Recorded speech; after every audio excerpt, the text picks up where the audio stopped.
வணக்கம். இன்றைய முக்கிய செய்திகள். டிஎன்பிஎஸ்சி குரூப் 2 2A முதன்மை தேர்வு முடிவுகள் இன்று வெளியாகியுள்ளது. இனி 2 ஆண்டு பிஎட் படிப்பிற்கான அனுமதி கிடையாது என்றும் பிஎட் படிப்புகள் 4 ஆண்டுகள் என தேசிய ஆசிரியர் கல்வி கவுன்சில் அறிவித்துள்ளது. சென்னை மாநகர போக்குவரத்து கழகத்திற்கு 100 மின்சார பேருந்துகள் வாங்க டெண்டர் அறிவிப்பு வெளியிடப்பட்டுள்ளது. அதிமுகவின் கொடி சின்னம் பயன்படுத்த OPS அவர்களுக்கு தடை தொடரும் என்றும் மேலும் பன்னீர்செல்வம் அவர்கள் தாக்கல் செய்த மேல்முறையீட்டு மனுவை சென்னை உயர்நீதிமன்றம் தள்ளுபடி செய்துள்ளது. அமைச்சர் செந்தில் பாலாஜி அவர்களின் நீதிமன்ற காவல் வருகின்ற ஜனவரி 22ஆம் தேதி வரை நீட்டிக்கப்பட்டுள்ளது. பொங்கல் பண்டிகையை முன்னிட்டு பொதுமக்கள் அவர்களது சொந்த ஊர்களுக்கு செல்வதற்கு வசதியாக நாளை முதல் சிறப்பு பேருந்துகள் இயக்கப்பட உள்ளதாக தெரிவிக்கப்பட்டுள்ளது. திமுக இளைஞர் அணி மாநாடு சேலத்தில் வருகின்ற 21ஆம் தேதி நடைபெற உள்ளதாக தெரிவிக்கப்பட்டுள்ளது. அயோத்தியில் கட்டப்பட்டுள்ள ராமர் கோவில் திறப்பு விழாவில் காங்கிரஸ் கட்சியின் தேசிய தலைவர் கார்கே மற்றும் சோனியா காந்தி ஆகியோர் பங்கேற்கப் போவதில்லை என்று அக்கட்சி அதிகாரப்பூர்வமாக அறிவித்துள்ளது. சென்னை தீவுத்திடலில் நாளை மாலை 5 மணிக்கு பொருட்காட்சி தொடங்கப்பட உள்ளது. மேலும் 12 மற்றும் 13 ஆகிய தேதிகளில் பொதுமக்கள் கட்டணமின்றி பொருட்காட்சியை பார்வையிடலாம் என்றும் தெரிவிக்கப்பட்டுள்ளது. கரூரில் உள்ள அமைச்சர் செந்தில் பாலாஜி அவர்களின் சகோதரர் அசோக் குமார் அவர்களின் வீட்டில் வருமான வரித்துறை அதிகாரிகள் ஆய்வு நடத்தி வருகின்றனர். பொங்கல் பண்டிகையை முன்னிட்டு கோவையிலிருந்து தாம்பரத்திற்கு ஜனவரி 16 மற்றும் 17 ஆகிய தேதிகளில் சிறப்பு ரயில் இயக்கப்பட உள்ளதாக தெரிவிக்கப்பட்டுள்ளது. வங்கக்கடல் பகுதியில் பலத்த காற்று வீசும் என வானிலை ஆய்வு மையம் எச்சரிக்கை விடுத்த நிலையில் தூத்துக்குடி மாவட்டத்தில் உள்ள விசைப்படகு மீனவர்கள் இன்று மீன்பிடிக்க கடலுக்கு செல்லவில்லை. அயலக தமிழர் தின விழா சென்னையில் நந்தம்பாக்கம் வர்த்தக மையத்தில் இன்றும் நாளையும் நடைபெற உள்ளது.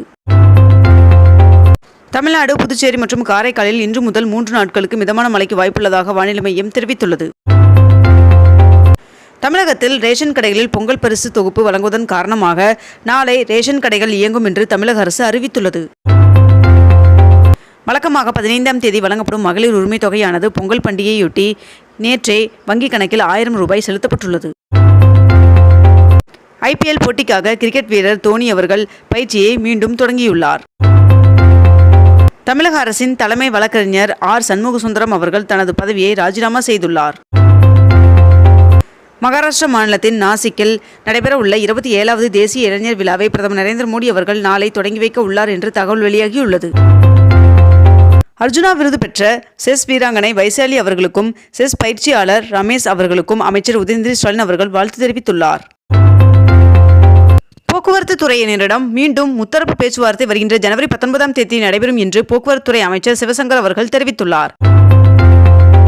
நாளை ஆப்கானிஸ்தான் இந்தியா இடையிலான T20 முதலாவது போட்டி நாளை நடைபெற உள்ளது. மேலும் இப்போட்டியிலிருந்து விராட் கோலி அவர்கள் விலகுவதாக தெரிவிக்கப்பட்டுள்ளது. பழனி முருகன் சுவாமி கோவிலின் உண்டியல் காணிக்கையாக 3,84 லட்சம் ரூபாய் கிடைத்துள்ளதாக தகவல் தெரிவிக்கப்பட்டுள்ளது. குஜராத்தில் அடுத்த 5 ஆண்டுகளில் 2 லட்சம் கோடி முதலீடு செய்ய உள்ளதாக கௌதம் அதானி அவர்கள் தெரிவித்துள்ளார். பள்ளி மேலாண்மை குழுவில் முன்னாள் மாணவர்களும் உறுப்பினர்கள் ஆகலாம் என்று அமைச்சர் அன்பில் மகேஷ் அவர்கள் தெரிவித்துள்ளார். சென்னை திருப்பதி இடையிலான ஹைவே 1530 கோடியில் 6 வழிச்சாலையாக அகலப்படுத்தப்பட உள்ளதாக தகவல் வெளியாகியுள்ளது.